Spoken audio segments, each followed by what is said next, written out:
دوك كي تاكد الخبر تاع خروج المدرب رايفات، واش تقترحوا خاوتاني؟ حاب نعرف رايكم وشنو هو المدرب اللي كنت تتمناو يكون اللي يعوض رايفات. كاين بزاف اسماء راهي تتداول يعني في مواقع التواصل الاجتماعي في الفيسبوك وما شابه ذلك. كاين راهم يهضروا على جمال بالماضي. جمال بالماضي انا نشوفو شغلكم نجم ايدول نورمالمون، لي جوار كاع يحبوا يكونوا كيما بالماضي، يعني عنده تاريخ. انا يفكرني مثلا في كيما صار في ريال مدريد، يعني لي جوار هما تفاهموا على راس بينيتاز وحوزوه وجابوا زيدان. زيدان كاع يحبوه وكذا.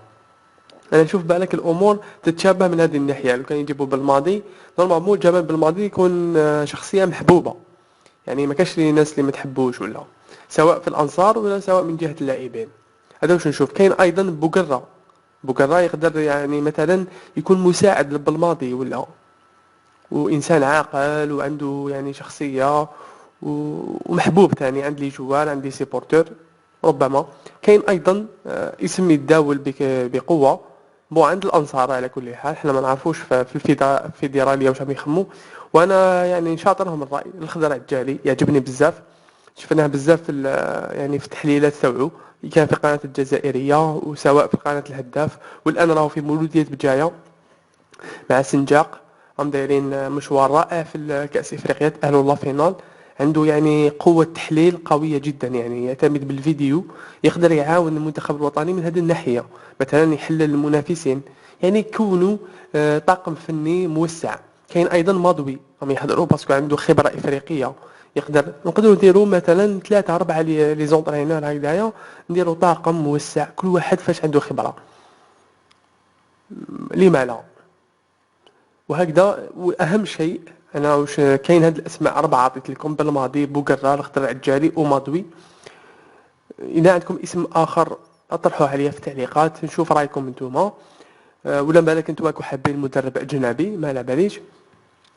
كاين ثاني حاجه انا اللي نشوفها مهمه يعني في المدرب القادم للمنتخب الوطني، هو انه لازم يكون عنده شخصيه قويه، لازم يسيطر على غرف تغيير الملابس. والسيطره كي نقولوا مدرب يسيطر ماشي معناتها لازم يكون ان ديكتاتور يعني بالقوه، باسكو حنا توجو نروحوا لهذيك العقليه. لا لا، يقدر يسيطر ولكن يكون يعني يعرف كيفاش يكون في الوسط. احيانا يرخي شويه لي جوار، يكسب شويه يكسبهم، واحيانا اخرى يكون في وقت الصح يكون معاهم حازم. ما يخليش الحاله مطلوقه وما يزيرش بزاف ثاني ماشي مليح، يعني يكون في الوسط يعرف كيفاش يوازن. هذا هو يعني الشخصيه اللي لازم تكون وتحكم في اللاعبين. لازم يخلي اللي جوار يحبوه باش يسمعوا له بلا ما لازم يستعمل القوه. هذه هي الفكره اللي لازم تكون. على كل حال نتمناو اي مدرب المهم يجيب نتيجه مليحه للمنتخب الوطني ويعاوننا. كاين بعض الاصداء تهضر على ريمون دوميناك، مدرب اللي كان في فرنسا. واش رايكم؟ سي لا كاتاستروف. على كل حال المدربين يروحوا ويجوا، لي جوار يروحوا ويجوا. حليلوزيتش راح، كولكيف راح، رايفاتسا راح، والهضره نقعدوا نهضروا عليهم ما حتجيب لنا حتى فايده. حنا الاهم دوكا كيما قلت لكم لازم نجيبوا مدرب عنده صرامه وعنده ايضا كوتشينغ ويقرا مليح لي ماتش. باسكو علاه لي جوار عندنا